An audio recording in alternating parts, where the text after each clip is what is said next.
Switzerland की जितनी population है उससे भी ज़्यादा इंडिया हर साल इंजीनियर प्रोड्यूस कर देता है। ये सुनने में काफ़ी अजीब लगेगा लेकिन ये सही है। और इसके बावजूद भी स्विट्ज़रलैंड जो है रिसर्च के मामला में पहले नंबर पर है।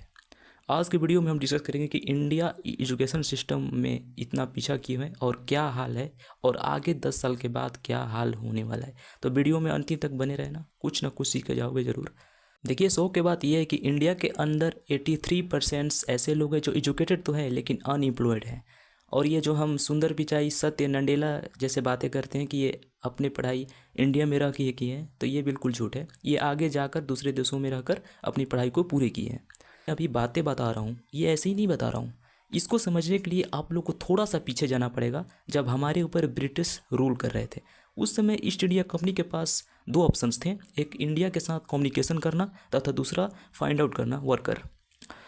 तो एक ब्रिटिश था जिसका नाम था थॉमसन। उसने प्लानिंग किया कि क्यों ना एक एक्ट लाया जाए जिसमें इंग्लिश बोला जाएगा। उसने उस एक्ट को लाया 1885 में, और उस एक्ट का यही पर्पस था कि इंडियन को इंग्लिश समझ में आएगी नहीं और बोलेंगे नहीं और हम उससे ज़्यादा काम करवा सकते हैं। तो उसका ये बेनिफिट भी हुआ थॉमसन को। तो ये इंग्लिश शब्द है, ये आज से नहीं मतलब मनाया जा रहा है, ये पहले से है इंडिया में। और ये जो इंग्लिश है ना, फ्रांस, लंदन, अमेरिका में इसका सबसे ज़्यादा ऑब्जेक्शन नहीं देखने को मिलेगा जितना इंडिया के अंदर देखने को मिलेगा। अगर इंडिया में आपके पास इंग्लिश वीक है तो आप अनएजुकेटेड माना जाएगा, और आप हर शब्द में इंग्लिश थोड़ा बहुत बोल लेते हो तो आप एजुकेटेड हो, भले ही आपकी डिग्रियाँ ना हो। किसी बच्चे के सब्जेक्ट में 95% मार्क्स हो तो पढ़ने में सही है, भले ही उस सब्जेक्ट के बारे में उसका कोई नॉलेज ना हो। होता क्या है कि हमको बचपन से ही ढाल दिया जाता है रटने के लिए, मार्क्स के ऊपर डिपेंड रहते हैं हमारे पेरेंट्स।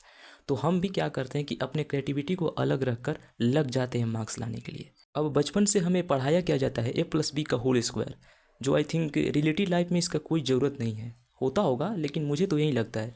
अब आप गलती से a+b के जगह c बोल दोगे तो आपको टीचर द्वारा या स्टूडेंट्स द्वारा ऐसे इंसल्ट किया जाएगा जैसे कि आप कोई बड़ी पाप कर दिए होंगे। आप गलती से भी अपने टैलेंट के बारे में अपने पेरेंट्स को बता देते हो तो पेरेंट्स द्वारा ऐसे रिएक्ट किया जाएगा जैसे कि आपके द्वारा कोई सबसे बड़ी पाप हो गया हो। समझ रहे हो ना?